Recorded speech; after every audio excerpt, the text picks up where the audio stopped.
D램 세대 교체 시작. 삼성, SK반도체의 겨울 끝날까? 2대1리. 최영지 기자. 인텔과 AMD를 시작으로 서버용 중앙처리장치 개발사들이 차세대 D램인 DDR5를 지원하는 신규 제품 개발에 한창인 것으로 전해졌다. 메모리 반도체의 세대 교체가 속도를 내고 있는 것이다. 수익성이 높은 DDR5 수요가 늘어남에 따라 삼성전자와 SK하이닉스의 신규 수익 창구로 자리 잡을 전망이다. 11일 업계에 따르면 인텔은 올해 2분기 내 DDR5를 지원하는 서버용 CPU인 사파이어 래피즈를 출시할 예정이다. 인텔은 앞서 데스크톱용 DDR5를 지원하는 CPU인 엘더레이크를 선보인 바 있다.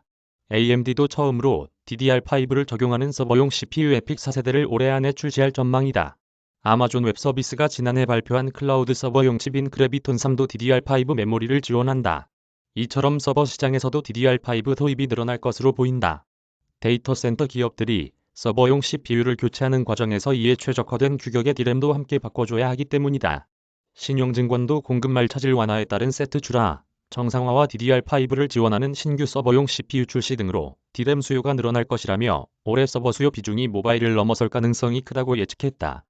DDR5는 현재 널리 쓰이는 DDR4에 비해 성능과 전력 효율성이 뛰어나다는 장점이 있다. DDR4 대비 데이터 전송 속도가 2배가량 빠르고 전력 효율도 30% 상당 개선됐다. DDR4의 데이터 전송 속도는 1600에서 3200Mbps, DDR5 제품은 3200에서 8400Mbps 수준으로 알려져 있다. 또 DDR5의 가격은 DDR4 대비 20에서 30% 높아 D램 제조사의 수익성에도 긍정적 요인으로 작용할 전망이다. 업계 관계자는 CPU를 리드하는 빅테크 기업들이 먼저 DDR5를 지원하고 있고 아직 DDR4로 버틸 수 있는 영세 업체들도 이 같은 움직임에 점차 동참할 것으로 보인다며 이 같은 수요에 따라 삼성전자와 SK하이닉스의 경우 DDR5 공급을 확대할 것으로 보이며 기존 D램 점유율이 확대되거나 유지될 것이라고 전망했다. 시장조사 업체 옴디아에 따르면 지난해 3분기 기준 삼성전자와 SK하이닉스의 D램 점유율은 전체 시장의 70%에 육박한다.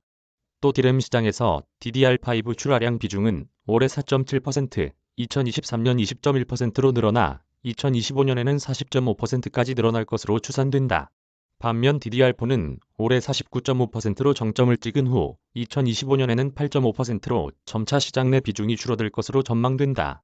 SK하이닉스도 지난해 4분기 실적 컨퍼런스 콜 당시 2022년 말 기준 서버 내 DDR5 비중은 20% 초반으로 예상된다며 2023년 말로 가면서 더 늘어날 것으로 보인다고 설명했다.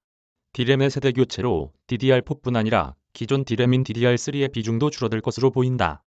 D램 제조사들이 차세대 D램에 집중하며 DDR3 소비자 D램 공급을 줄이면서 공급 부족으로 DDR3의 가격은 반등할 것으로 보인다.